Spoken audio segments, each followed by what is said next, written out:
Assalamualaikum warahmatullahi wabarakatuh. Selamat pagi teman-teman. Salam sejahtera untuk kita semua. Semoga kita selalu berada pada perlindungan Tuhan Yang Maha Esa. Yang terhormat Ibu Wahyu Eka, dosen pengampu mata kuliah belajar pembelajaran, dan teman-teman Y2A yang saya hormati dan saya banggakan. Puji syukur atas kehadiran Tuhan Yang Maha Esa yang telah memberikan kita nikmat sehat, nikmat Islam, nikmat iman, sehingga kita bisa melaksanakan perkuliahan online pagi ini. Salawat serta salam tak lupa kita haturkan kepada junjungan Nabi besar Muhammad Sallallahu Alaihi Wasallam. Baiklah, perkenalkan nama saya Aulia Septianti Putri, selaku moderator dari kelompok 6 yang akan membantu jalannya presentasi. Sebelum kita memasuki sesi presentasi, perkenalkan anggota kelompok 6 yang terdiri dari 6 anggota. Di antaranya ada Aulia Septianti Putri, saya sendiri, ada Sandra Suratri, ada Samian, Sukmayanti, Jilan, dan Nur Sukma.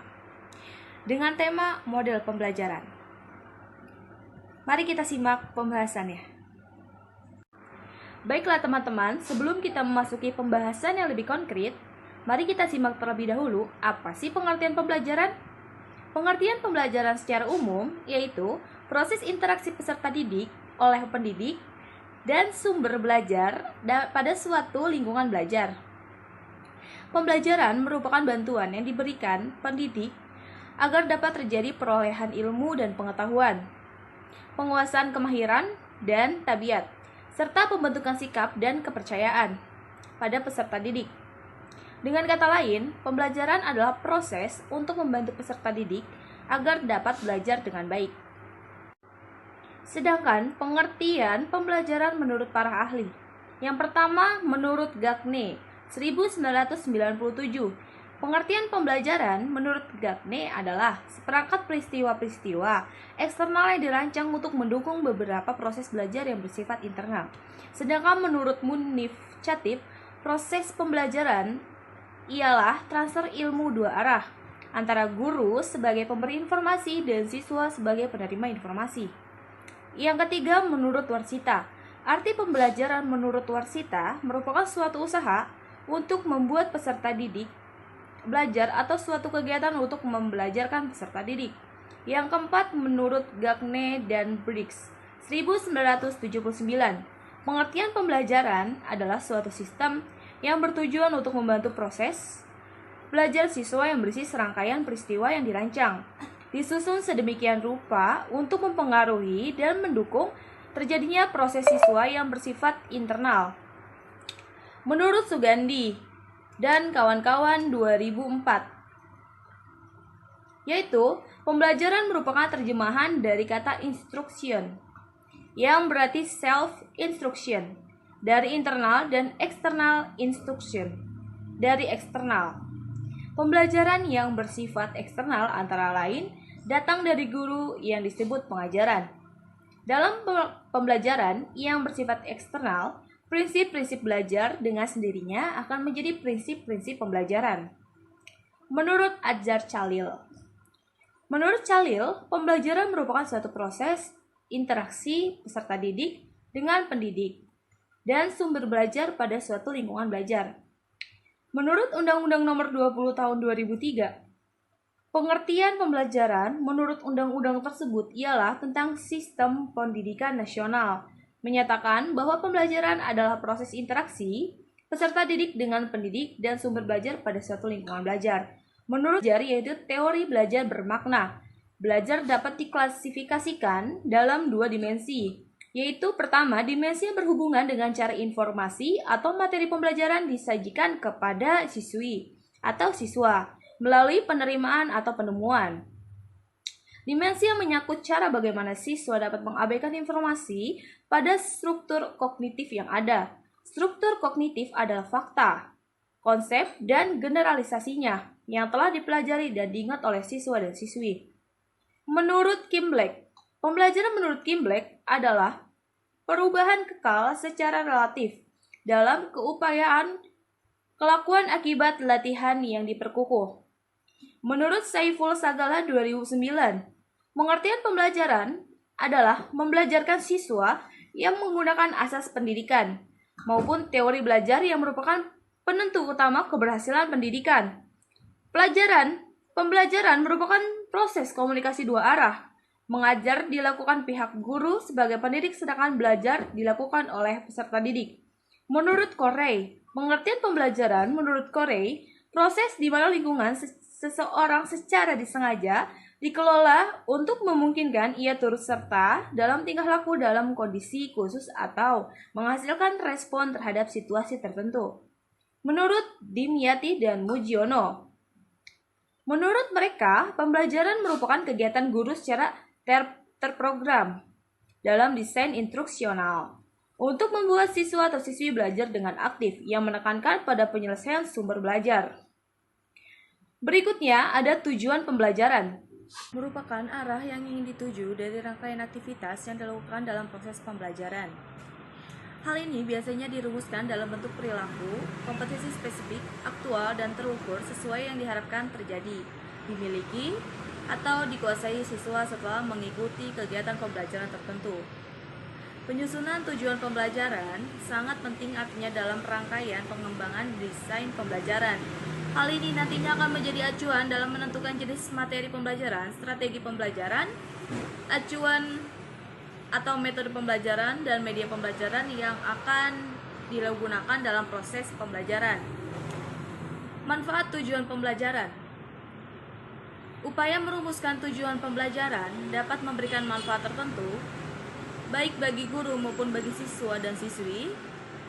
Maka dari itu, Nana Saudi Sukmadinata 2002 menjelaskan atau mengidentifikasikan 4 manfaat dari tujuan pembelajaran, diantaranya: pertama, memudahkan dalam mengkomunikasikan maksud kegiatan belajar mengajar kepada siswa-siswi sehingga siswa-siswi dapat melakukan perbuatan belajarnya secara lebih mandiri. Yang kedua, memudahkan guru memilih dan menyusun bahan ajar. Yang ketiga, membantu memudahkan guru untuk menentukan kegiatan belajar dan media pembelajaran yang akan digunakan dalam proses pembelajaran. Yang keempat, memudahkan guru mengadakan penilaian terhadap siswa dan siswi. Perkenalkan, nama saya Jilan Maulidia. Saya akan menjelaskan tentang materi model pembelajaran dan manfaatnya. Model pembelajaran adalah kerangka kerja yang memberikan gambaran sistematis untuk melaksanakan pembelajaran agar membantu belajar siswa dalam tujuan tertentu yang ingin dicapainya. Artinya, model pembelajaran merupakan gambaran umum, namun tetap mengerucut pada satu tujuan khusus. Definisi ini sama dengan pendapat Suprihatiningrum yang menyatakan bahwa model pembelajaran adalah kerangka konseptual yang melukiskan prosedur pembelajaran dengan sistematis untuk mengelola pengalaman belajar siswa agar tujuan belajar tertentu yang diinginkan bisa tercapai. Baik, selanjutnya saya akan menjelaskan manfaat dari metode pembelajaran yang didapat, yaitu yang pertama, guru dapat menyajikan bahan pelajaran dengan baik dan dapat diterima murid dengan baik. Yang kedua, guru dapat mengetahui lebih dari satu metode pembelajaran. Yang ketiga, guru akan lebih mudah mengendalikan kelas. Yang keempat, guru akan lebih kreatif dalam mengatur suasana kelas. Yang kelima, kreativitas dalam menyalurkan ilmunya kepada anak didik akan lebih variatif. Ada 12 macam metode pembelajaran, diantaranya 1. Metode ceramah. Metode ini merupakan metode pembelajaran konvensional yang sudah ada sejak zaman dahulu kala. Metode ceramah adalah menyampaikan informasi secara lisan kepada para peserta didik atau siswa. Metode ini dianggap sebagai metode yang ekonomis dan praktis. Adapun kelebihan dan kekurangannya dalam metode ceramah adalah kelebihannya pengajar bisa mengendalikan kelas sepenuhnya. Siswa akan terlatih lebih fokus, prosesnya lebih mudah untuk dilakukan. Kegiatan belajar bisa diikuti oleh banyak peserta didik sekaligus. Adapun kekurangannya adalah peserta didik akan pasif karena hanya mendengarkan saja. Kegiatan belajar mengajar cenderung membosankan. Ada beberapa siswa yang lebih mudah menerima pelajaran dengan objek visual. Proses pengajaran hanya fokus pada pengertian kata-kata saja. Terus yang kedua ada metode pembelajaran diskusi. Metode ini lebih mengedepankan aktivitas diskusi siswa serta belajar memecahkan masalahnya sendiri. Metode ini lebih dilakukan dengan cara membentuk kelompok untuk membahas sebuah masalah. Adapun kekurangan dan kelebihannya dalam metode pembelajaran diskusi adalah kelebihannya adalah siswa lebih terdorong untuk berpikir kritis.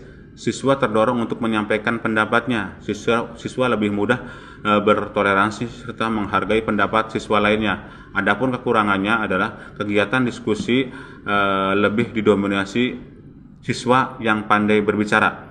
Untuk menyampaikan pendapat dilakukan secara formal. Tema yang dalam diskusi dibatasi, hanya cocok untuk kelompok yang kecil. Terus yang ketiga ada metode demonstrasi. Metode pengajaran dengan demonstrasi adalah melakukan praktikum, sehingga siswa akan melatih secara langsung apa yang tengah dipelajarinya. Metode ini tentu menarik minat siswa serta membuatnya lebih fokus pada materi pembelajaran.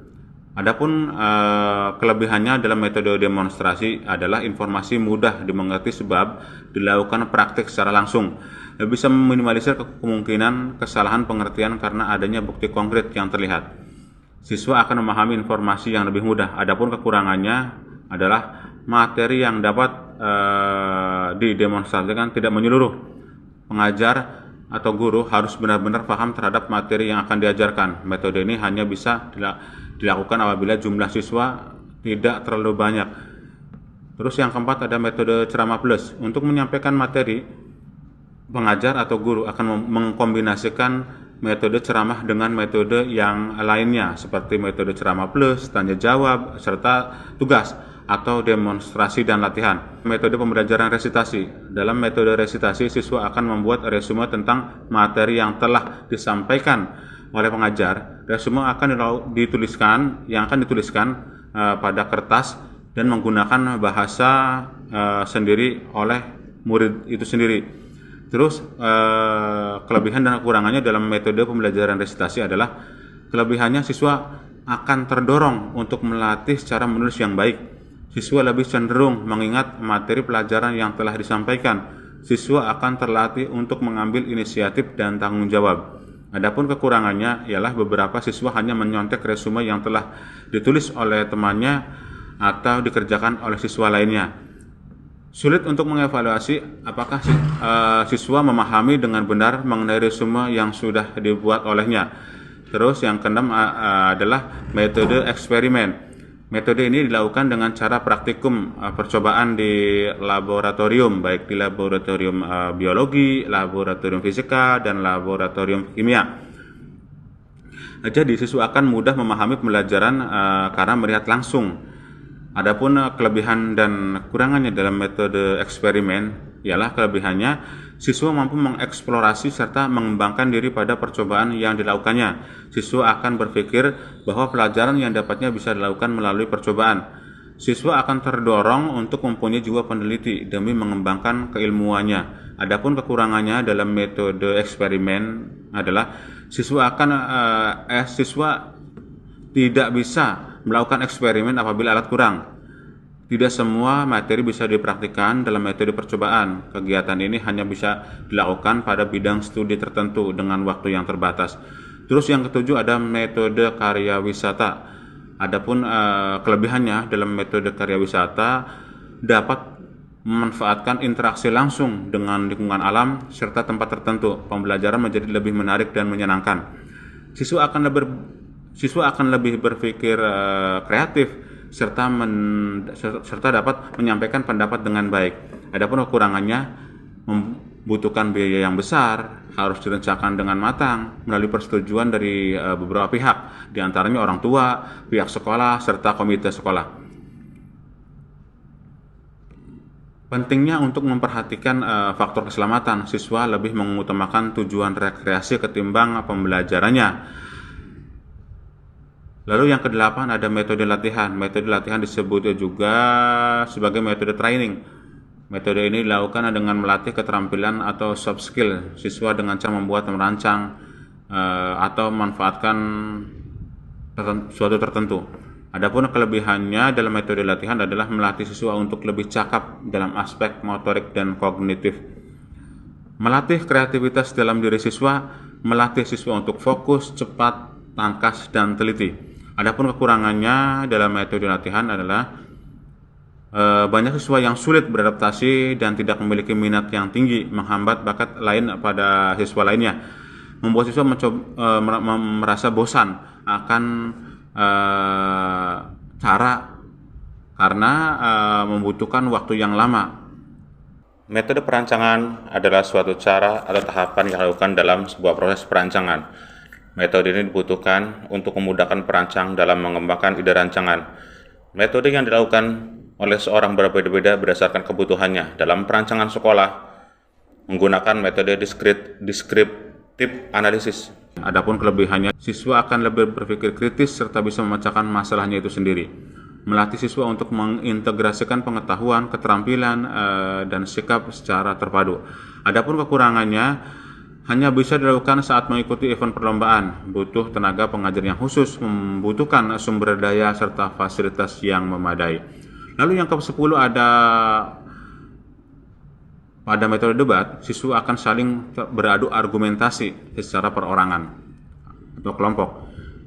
Dapat dilakukan secara formal dengan aturan tertentu membahas permasalahan serta cara penyelesaian masalahnya. Adapun kelebihannya dapat melatih kerjasama para siswa, melatih siswa menyampaikan serta mempertahankan argumentasinya. Siswa akan terdorong untuk memperkuat argumentasi, cara mencari informasi, melatih kemampuan untuk menyampaikan pendapat serta lebih percaya diri. Adapun kekurangannya, kerap menimbulkan argumentasi tanpa penyelesaian.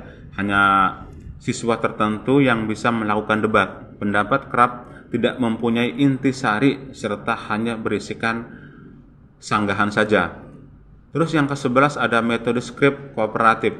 Pada metode pembelajaran skrip kooperatif, siswa dituntut untuk menyampaikan intisari dari materi pelajaran serta menyampaikan secara lisan.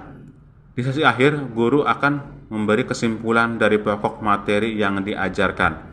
Adapun kelebihannya, siswa akan terlatih untuk mendengar, menyimpulkan serta menyampaikan intisari materi pelajaran. Siswa terlihat sangat antusias serta terlatih untuk percaya diri di dalam kelas. Siswa aktif berpartisipasi secara keseluruhan. Adapun kekurangannya hanya dapat diterapkan pada pelajaran tertentu, hanya dapat dilakukan oleh grup atau 2 orang berpasangan. Terus yang terakhir, yang nomor 12 ada metode pembelajaran mind mapping. Metode yang satu ini merupakan cara berpikir yang runtut pada satu permasalahan serta membahas pula penyebab terjadinya masalah dan cara penyelesaiannya. Metode mind mapping akan mengingatkan daya analisis siswa sehingga bisa berpikir kritis, memahami masalah dari awal sampai akhir. Adapun kelebihan dan kurangannya dalam metode pembelajaran mind mapping ini adalah kelebihannya dianggap lebih efektif dan efisien. Muncul ide baru yang digambar dalam diagram. Siswa akan memiliki alur berpikir yang efektif dan bermanfaat untuk kehidupannya. Adapun kekurangannya dalam metode pembelajaran mind mapping ialah dibutuhkan pengetahuan yang mumpuni sebelum membuat mind mapping. Tidak semua siswa bisa terlihat dalam kegiatan ini. Detail informasi terkadang hilang dalam mind mapping. Mind mapping yang dibuat seseorang terkadang tidak dipahami oleh orang lain karena hanya berisikan poin-poin tertentu saja. Demikian. Informasi selanjutnya akan dibawakan oleh teman saya. Halo, perkenalkan nama saya Sanda Suratri. Di sini saya akan membawakan materi perihal pengertian dari media pembelajaran, di mana media berasal dari bahasa Latin yang merupakan bentuk jamak dari medium yang secara harfiah berarti perantara atau pengantar, yaitu perantara atau pengantar sumber pesan dengan penerima pesan. Lalu beberapa ahli memberikan definisi tentang media pembelajaran seperti Scrum di tahun 77 mengemukakan bahwa media pembelajaran adalah teknologi pembawa pesan yang dapat dimanfaatkan untuk keperluan pembelajaran. Kemudian sementara itu dari Prince di tahun 77 berpendapat bahwa media pembelajaran adalah sarana fisik untuk menyampaikan isi atau materi pembelajaran seperti buku, film, video, dan sebagainya. Sedangkan menurut National Education Association di tahun 69 mengungkapkan bahwa media pembelajaran adalah sarana komunikasi dalam bentuk cetak maupun pandang atau dengar. Itu termasuk ke dalam teknologi perangkat keras. Dari ketiga pendapat di atas dapat disimpulkan bahwa media pembelajaran adalah segala sesuatu yang dapat menyalurkan pesan, dapat merangsang pikiran, perasaan, dan kemauan peserta didik, sehingga dapat mendorong terciptanya proses belajar pada peserta didik tersebut. Kemudian di sini ada menurut Brown di tahun 73 mengungkapkan bahwa media pembelajaran yang digunakan dalam kegiatan pembelajaran dapat mempengaruhi terhadap efektivitas pembelajaran. Pada mulanya, media pembelajaran hanya berfungsi sebagai alat bantu guru untuk mengajar, yang digunakan adalah alat bantu visual. Pada sekitar di pertengahan abad ke-20, usaha pemanfaatan visual dilengkapi dengan digunakannya audio, sehingga lahirlah alat bantu audio visual. Sejalan dengan perkembangan ilmu pengetahuan dan teknologi atau iptek, khususnya dalam bidang pendidikan, saat ini penggunaan alat bantu atau media pembelajaran menjadi semakin luas dan interaktif, seperti adanya komputer dan internet. Lalu masuk pada poin manfaat media pembelajaran. Dengan adanya kemajuan teknologi informasi dan komunikasi, maka guru dalam memberikan materi pembelajaran harus mengikuti kemajuan tersebut. Guru harus dapat menggunakan media pembelajaran yang menarik, menyenangkan, dan sesuai dengan kebutuhan belajar siswa, sehingga siswa dapat dengan mudah menerima pelajaran yang diberikan oleh guru tersebut.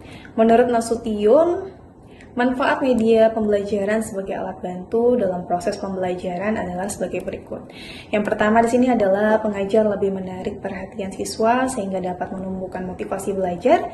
Kemudian yang kedua, bahkan pengajaran akan lebih jelas maknanya sehingga dapat lebih dipahami siswa serta memungkinkan siswa menguasai tujuan pengajaran dengan baik. Lalu yang ketiga, metode pembelajaran bervariasi, tidak semata-mata hanya komunikasi verbal melalui penuturan kata-kata, lisan pengajar, siswa pun tidak merasa bosan dan pengajar tidak kehabisan tenaga. Lalu yang keempat, ini yang terakhir adalah siswa lebih banyak melakukan kegiatan belajar sebab tidak hanya mendengarkan penjelasan dari sang guru saja atau sang pengajar, tetapi juga aktivitas lain yang dilakukan seperti mengamati, melakukan, mendemonstrasikan, dan lain-lainnya. Lalu berikutnya di sini masuk pada macam-macam media pembelajaran. Ada beberapa media pembelajaran sederhana yang dapat Anda coba untuk dipraktekkan. Yang pertama di sini ada media audio. Media pembelajaran audio berfungsi untuk menyalurkan pesan audio dari sumber pesan ke penerima pesan. Media audio juga berkaitan erat dengan indera pendengaran, dilihat dari sifat pesan yang diterima. Kemudian media audio dapat menyampaikan pesan verbal seperti bahasa lisan dan kata-kata, maupun nonverbal seperti bunyi-bunyian dan vokalisasi. Dengan contoh media seperti audio ini adalah radio, tape recorder, telepon, laboratorium bahasa, dan lain-lain. Kemudian yang kedua di sini ada media audio visual. Media pembelajaran audio visual merupakan media yang mampu menampilkan suara dan gambar. Ditinjau dari karakteristiknya, media audio visual ini dibedakan menjadi dua, yaitu media audio visual diam dan media audio visual gerak. Yang pertama, kita beri penjelasan terlebih dahulu. Untuk media audiovisual diam, ini berupa TV diam, rangkaian bersuara, halaman bersuara, buku bersuara. Kemudian yang kedua di sini ada media audiovisual gerak.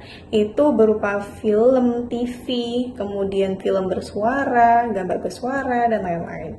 Lalu berikutnya di sini ada media serba-neka, yaitu media pembelajaran serba-neka merupakan suatu media yang disesuaikan dengan potensi di suatu daerah, di sekitar sekolah atau di lokasi lain atau di masyarakat yang dapat dimanfaatkan sebagai media pengajaran. Dengan contoh macam-macam media pembelajaran serba-neka ini diantaranya adalah papan tulis, media 3 dimensi, realita, dan sumber belajar pada masyarakat. Dengan berikut penjelasannya. Yang pertama, papan board. Yang termasuk dalam media ini diantaranya papan tulis, papan buletin, papan flanel, papan magnetik, papan listrik, dan papan paku. Kemudian yang kedua ada media 3 dimensi diantaranya seperti model, mock-up, dan diorama. Lalu yang ketiga di sini ada realita, adalah benda-benda nyata seperti apa adanya atau aslinya dengan contoh pemanfaatan realitas sendiri, misalnya guru membawa kelinci, burung, ikan, atau dengan mengajak siswanya langsung ke kebun sekolah atau ke peternakan sekolah seperti itu. Dan yang terakhir di sini ada sumber belajar pada masyarakat, diantaranya dengan karya wisata dan berkemah. Lalu yang keempat ada gambar fotografi, di mana gambar fotografi ini diperoleh dari beberapa sumber, misalnya dari surat kabar, lukisan, kartun, ilustrasi, kemudian foto yang diperoleh dari berbagai sumber tersebut dapat digunakan oleh guru secara efektif dalam kegiatan belajar mengajar dengan tujuan tertentu. Oke, sekarang kita sampai di pengertian media pembelajaran. Seperti yang kita ketahui pada umumnya, media pembelajaran adalah suatu teknologi pembawa pesan yang dapat digunakan untuk keperluan pembelajaran dan juga merupakan sarana fisik dan komunikasi untuk menyampaikan materi pembelajaran. Media pembelajaran digunakan dengan tujuan untuk dapat meningkatkan mutu pendidikan. Jika kita mengutip dari Hamzah B. Uno dan Nina Lamatengo dalam buku Teknologi Komunikasi dan Informasi Pembelajaran, media pembelajaran adalah segala bentuk alat komunikasi yang dapat digunakan untuk menyampaikan informasi dari sumber ke peserta didik secara terencana, sehingga terciptalah lingkungan belajar yang kondusif, di mana penerimanya dapat melakukan proses belajar secara efisien dan efektif. Adapun kita ketahui fungsi-fungsi dan manfaat media pembelajaran. Menurut Levy dan Lenz, mengemukakan 4 fungsi media pembelajaran, khususnya untuk media visual, yaitu pertama itu ada fungsi atensi media visual, yaitu merupakan inti, menarik dan mengarahkan perhatian peserta didik untuk berkonsentrasi pada pelajaran yang berkaitan dengan makna yang ditampilkan atau menyertai teks materi pembelajaran. Adapun poin kedua, fungsi efektif media visual dapat terlihat dari kenikmatan peserta didik ketika belajar atau membaca teks yang ditampilkan. Yang ketiga itu ada fungsi kognitif pada media visual, terlihat dari temuan-temuan penelitian yang mengungkapkan bahwa lambang visual atau gambar memperlancar pencapaian tujuan untuk memahami dan meningkatkan atau pesan yang terkandung dalam gambar. Adapun poin yang keempat, fungsi kompensatoris media pembelajaran terlihat dari hasil penelitian bahwa media visual yang memberikan konteks untuk memahami teks membantu peserta didik yang lemah dalam membaca untuk mengorganisasikan informasi dalam teks yang mengingatnya kembali. Fungsi media pembelajaran ini dapat membantu memudahkan belajar bagi peserta didik dan pendidik, memberikan pengalaman lebih nyata atau abstrak menjadi konkret, menarik perhatian dan minat belajar peserta didik, dan dapat membangkitkan, menyamankan antara teori dan realitanya. Sementara itu, Encyclopedia of Educational Research merincikan manfaat media pembelajaran sebagai berikut. Itu terdapat poin-poin yang pertama itu meletakkan dasar-dasar yang konkret untuk berpikir. Oleh karena itu mengurangi verbalisme. Yang kedua memperbesar perhatian peserta didik. Yang ketiga meletakkan dasar-dasar yang penting untuk perkembangan belajar. Oleh karena itu membuat pelajaran lebih mantap. Yang keempat itu ada memberikan pengalaman nyata yang dapat menumbuhkan kegiatan berusaha sendiri di kalangan peserta didik. Yang kelima adalah menumbuhkan pemikiran yang teratur, terutama melalui gambar hidup. Adapun yang keenam, membantu tumbuhnya pengertian yang dapat membantu perkembangan kemampuan berbahasa. Dan yang terakhir, memberikan pengalaman yang tidak mudah diperoleh dengan cara lain dan membantu efisiensi dan keragaman yang lebih banyak dalam belajar. Berikut, saya akan membahas tentang solusi untuk mengatasi pembelajaran masalah pada siswa. Dengan berbagai metode pembelajaran yang ada, masih terdapat masalah atau kendala-kendala yang dialami oleh siswa ataupun guru. Dalam menghadapi berbagai kendala tersebut, guru harus pintar dan siswa di kelas pun harus segera diidentifikasi dan dicarikan jalan keluar agar resiko learning loss yang menjangkit siswa dapat diminimalisir. Berikut beberapa kesulitan atau kendala yang biasa dalam belajar. Yang pertama ialah strategi mengajar yang tidak sesuai dengan gaya belajar siswa. Siswa sulit untuk memahami pembelajaran saat ini bisa disebabkan oleh pemilihan strategi mengajar yang kurang tepat. Pemilihan strategi mengajar tidak tepat akan sangat mempengaruhi teknik mengajar guru di kelas. Hal ini tentu saja akan sangat berpengaruh pada ketercapaian atau tujuan pembelajaran. Siswa yang merasa tidak cocok dengan cara guru mengajar akan kehilangan semangat dalam belajarnya. Yang kedua ialah kondisi tempat belajar yang tidak kondusif. Seringkali terjadi siswa justru tidak dapat belajar dengan baik. Hal ini disebabkan karena kondisi ruangan belajar yang kurang kondusif. Tempat belajar seperti apa yang dikategorikan tidak kondusif?